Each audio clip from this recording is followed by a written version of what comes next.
Book of Heaven, Volume 12, October 23, 1917. The first act that Jesus did in receiving himself sacramentally. This morning, after having received Blessed Jesus, I was saying to him, "My life, Jesus, tell me, what was the first act you did when you received yourself sacramentally?"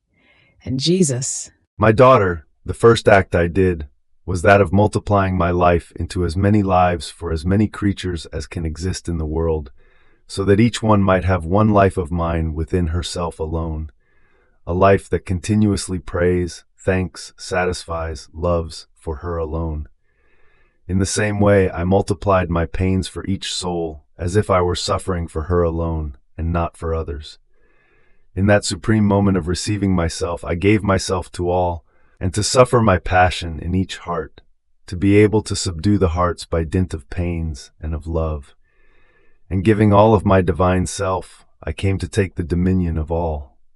But alas, my love remained disappointed by many, and I anxiously await loving hearts which, in receiving me, would unite with me to multiply themselves in everyone, desiring and wanting what I want, so that I may take at least from them what the others do not give me, and receive the contentment of having them as conformed to my desire and to my will. Therefore, my daughter, when you receive me, do what I did, and I will have the contentment that there are at least the two of us wanting the same thing." But while he was saying this, Jesus was very afflicted, and I, "Jesus, why are you so afflicted?" Like a flood they will inundate the countries. How many evils, how many evils. Italy is going through sad, most sad hours.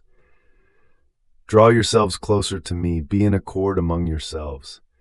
Pray that the evils may not be much worse. And I, my Jesus and my country, what will happen to it?